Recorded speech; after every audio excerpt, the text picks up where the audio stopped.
परम पिता परमेश्वर विष्णु भगवान के श्री चरणों में मैं हृदयानंद सिंह दंडवत और प्रणाम करता हूँ। हे परम पिता परमेश्वर, आप संपूर्ण मानव जाति और जीव जंतु का सर्वथा कल्याण करें, कल्याण करें, कल्याण करें। बृहस्पतिवार के दिन भगवान विष्णु जी की जो पूजा होती है उसका बड़ा महत्व है। जो भी जातक, जो भी भगवान के भक्त बृहस्पतिवार के दिन विधि पूर्वक बृहस्पति भगवान की पूजा करते हैं, उनको उसका बड़ा फल मिलता है। उनका जीवन धन्य हो जाता है और उनके जीवन से सारे कष्ट, दुख, दरिद्र दूर हो जाते हैं। ऐसा धर्म ग्रंथों में उल्लेख है और आचार्य विद्वान पंडित जी महाराज भी इन बातों का जिक्र करते हैं। बृहस्पतिवार के दिन विधि पूर्वक जो भी भगवान के भक्त भगवान की पूजा करते हैं, शुद्ध जल से स्नान करके पीला वस्त्र धारण कर, पीला पात्र में शुद्ध जल लेकर, पीला पुष्प, पीला अक्षत, चना और गुड़ डालकर केला के पेड़ के जल में जलाभिषेक करते हैं, उनका जीवन धन्य हो जाता है, वे पुण्य के भागी हो जाते हैं। ऐसा उल्लेख है। बृहस्पतिवार के दिन विधि पूर्वक पूजा करने के बाद जो भगवान के भक्त बृहस्पति भगवान की कथा का श्रवण करते हैं तो उनका जीवन आनंदमय, धन, संपदा, वैभव, प्रतिष्ठा से प्रफुल्लित हो जाता है। बृहस्पति भगवान की जो व्रत कथा है उसका बड़ा ही महत्व है।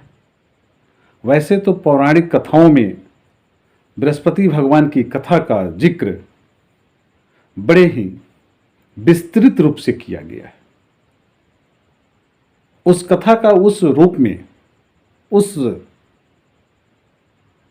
विस्तारण से आप सभी के बीच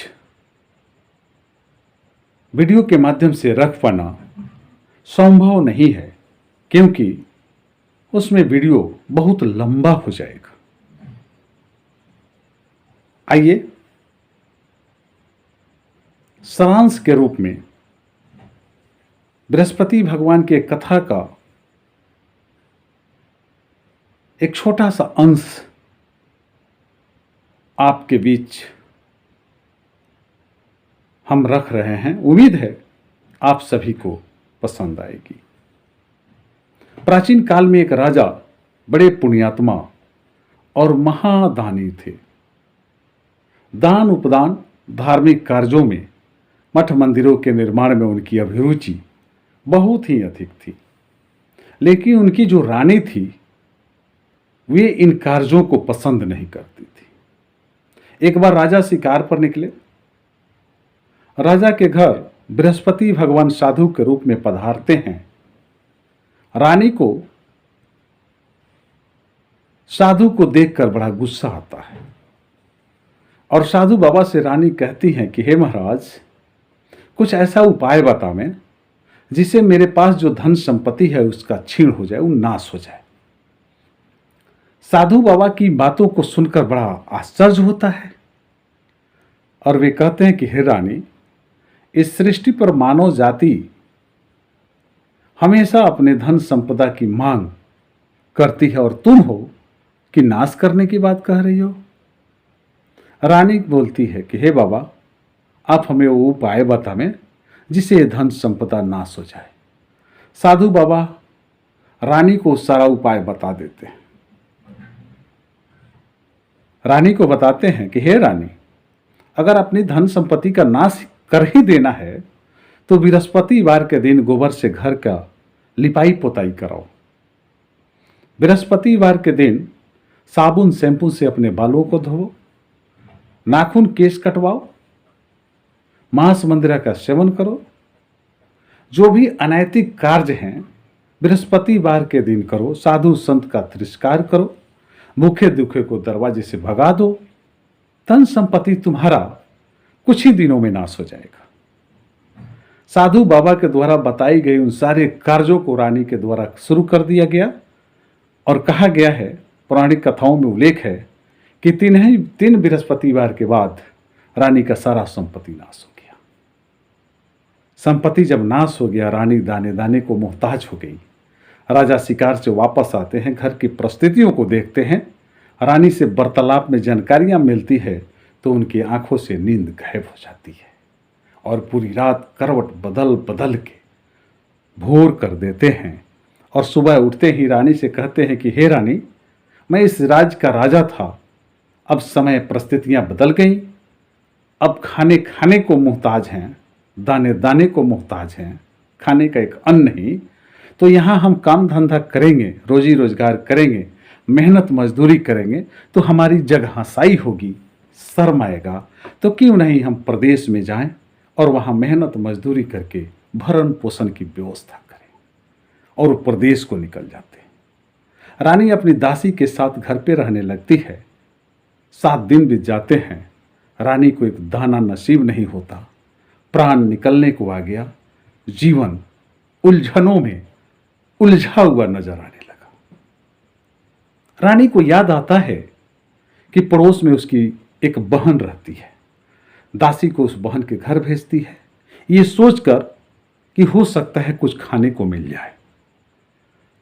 दासी जब बहन के घर जाती है तो बहन, बृहस्पतिवार का दिन था, व्रत थी, पंडित जी महाराज बृहस्पति भगवान की कथा सुना रहे थे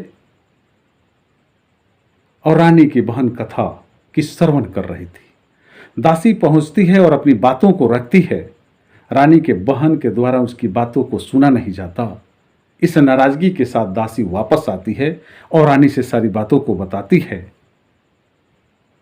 तो विद्वानों का जो, बुजुर्गों का जो कथन है कि बुरे दिन में अपने भी काम नहीं आते, यही सोचकर रानी चुप बैठ जाती है। उधर कथा समाप्त होता है, प्रसाद का वितरण होता है और उसके बाद रानी की बहन को इन चीज़ों का ख्याल आता है कि मेरी बहन अपनी दासी को भेजी थी, हमने कथा की वजह से उसकी बातों को नहीं सुना, तो क्यों नहीं थोड़ा देखा जाए कि बात क्या था। बहन जब रानी के घर आती है तो कहती है, रानी गुस्से में उसकी आलोचना करती है कि मेरी दासी की तूने बात नहीं सुनी। फिर बहन बताती है कि मैं व्रत कर रही थी और कथा सुन रही थी, इसलिए तुम्हारी दासी की बातों को नहीं सुना। कथा समाप्ति के बाद, प्रसाद लेने के बाद मुझे याद आया और मैं तुम्हारे पास आई हूं, बोलो बहन क्या बात है। तो फिर ये अपनी सारी दुखड़ा सुनाती हैं। रानी की बहन बृहस्पति भगवान की भक्त थी, पूजा करती थी। वो मन ही मन बृहस्पति भगवान को याद करती हैं और कहती है, मेरी लाज को बचाइए और मेरी बहन के घर में खाने को सारा सामग्री तैयार कीजिए, अन्न के दाने लाइए ताकि मेरी बहन का भोजन चल सके। और वो कहती है दासी से कि जाओ घर में देखो, अनाज पड़े हैं, भोजन तैयार करो। दासी कहती है कि 7 दिनों से घर का एक कोना कोना हम लोगों ने छान मारा, कहीं एक कण नहीं है, एक अनाज का एक तिनका नहीं है, फिर कहाँ जाए। फिर भी रानी के बहन के द्वारा जब कहा जाता है, वो जाती है और देखती है तो घर में अनाज पड़े हुए हैं। दौड़े हुए आती है और रानी को जब बताती है तो रानी आश्चर्य में पड़ती है और पूछती है बहन से कि इस लीला का कारण क्या है। बहन बताती है कि देखो, बृहस्पति भगवान की पूजा करो, बृहस्पतिवार के दिन तुम उन सारी विधियों को बताती है कि ऐसा ऐसा करो, तुम्हारे घर में भी धन संपदा का आगमन हो जाएगा। और फिर रानी के पास पैसे नहीं, वे सारा सामग्रियां नहीं, घुड़सवार से चाना और गुड़ का टुकड़ा चुनवाती हैं और उसी से अगले बृहस्पतिवार से पूजा शुरू करती हैं। कथा बड़ा विस्तार में है। पूजा के बाद सारा धन संपत्ति वापस होता है। रानी फिर राजमहल में रहने लगती है।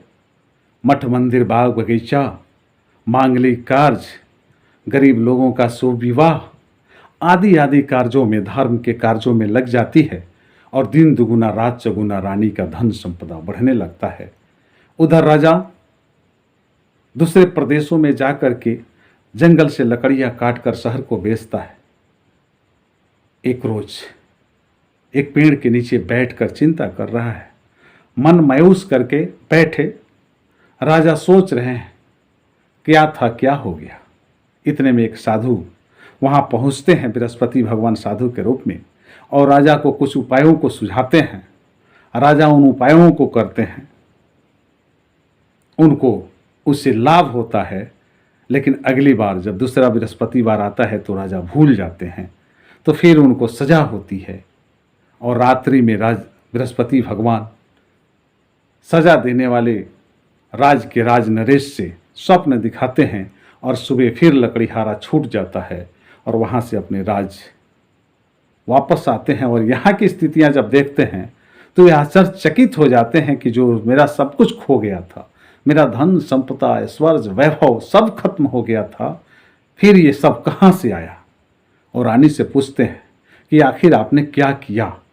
पहले तो उनके मन में कई तरह की शंकाएं घूम रही थी, लेकिन जब रानी के द्वारा बताया गया कि नहीं, बृहस्पति भगवान के पूजा पाठ से ये सारा सब कुछ धन वैभव ऐश्वर्य की प्राप्ति हुई है, और मांगलिक कार्यों में, मठ मंदिरों के निर्माण में, लोगों के, गरीब लोगों के शादी विवाह, धार्मिक कार्य में हम दिन रात धन लगा रहे हैं और दिन दुगुना रात चौगुना मेरा धन संपदा बढ़ता जा रहा है। उसके बाद राजा अपने राजमहल में अपनी रानी के साथ फिर राजतंत्र को संभालते हैं और उसी तरह पुण्यात्मा के तरह, धर्मात्मा के तरह, एक महादानी राजा के तरह राजपाट चलाते हैं।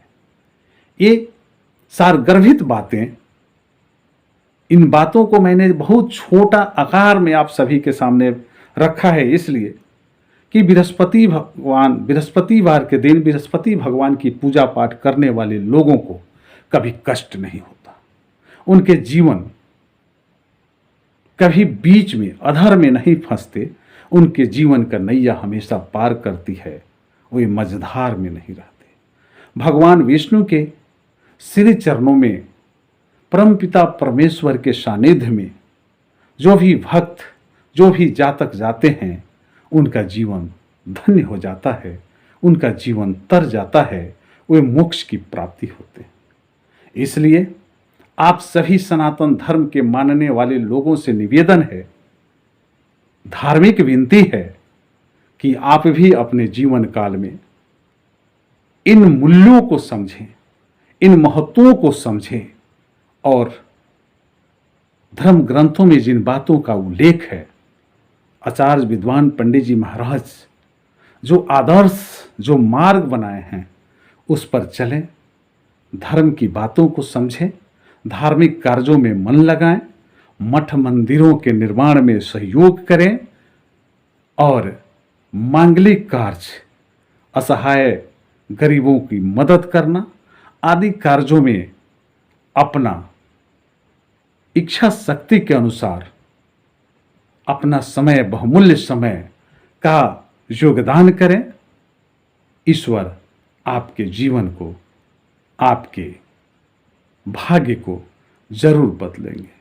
इन्हीं चंद बातों के साथ मैं हृदयानंद सिंह आप सभी से अब विदा लूँगा और फिर आपके बीच कभी उपस्थित होऊंगा किसी और मुद्दों के साथ, किसी और विषय पर। तब तक दीजिए हमें इजाज़त। जी नमस्कार, प्रणाम।